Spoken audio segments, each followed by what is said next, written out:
చాలా మంది స్టూడెంట్స్ అడుగుతా ఉన్నారు జేఎన్‌టీహెచ్ వాళ్ళు. ఈ గ్రేస్ మార్క్స్ ఎలిజిబిలిటీ లిస్ట్ ఏదైతే ఉంటదో, ఇప్పుడు R22 పరంగానే గానివ్వండి, R18 పరంగానో మిగతా వాళ్ళైనా గానివ్వండి, ఈ ఎలిజిబిలిటీ లిస్ట్ అనేది ఎప్పుడు రిలీజ్ అయ్యేదానికి ఛాన్స్ ఉంటది? డామ్ ష్యూర్‌గా చెప్పండి అని చెప్పేసి అడుగుతా ఉన్నారండి.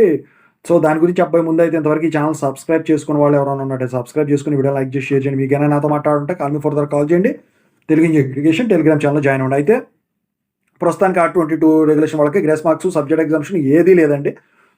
R18 వాళ్ళ వరకు ఉందండి. R17 బీఫార్మసీ వాళ్ళకి కూడా ఉందండి. R22 బీటెక్ బీఫార్మసీ ప్రస్తుతానికి ఇవ్వలేదండి.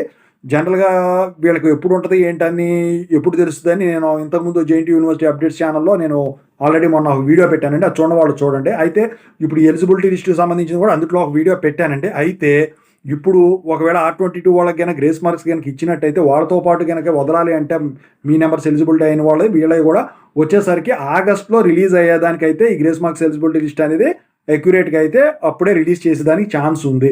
అయితే ఇప్పుడు మేము అప్లై చేసుకోవచ్చా అని చెప్పేసి చాలామంది అడుగుతా ఉన్నారు. అయితే ఏంటంటే ఇప్పుడు ఫైనల్ ఇయర్ బ్యాచ్‌లో R18 కాదు R22 ఉంది కాబట్టి ఆల్రెడీ R18 పాస్డ్ ఔట్ అయిపోయింది కాబట్టి R18 వాళ్ళు వచ్చేసరికి బరాబర్ కాలేజ్‌కెళ్తే డైరెక్ట్‌గా అప్లై చేసుకోవచ్చు. కాలేజీ వాళ్ళు ఒకవేళ R22 వాళ్ళకి గనక ఇచ్చినట్టయితే వాళ్ళతో పాటు సబ్మిట్ చేస్తారు. ఇవ్వనట్టయితే డైరెక్ట్‌గా యూనివర్సిటీకి పోయి సబ్మిట్ చేస్తారు.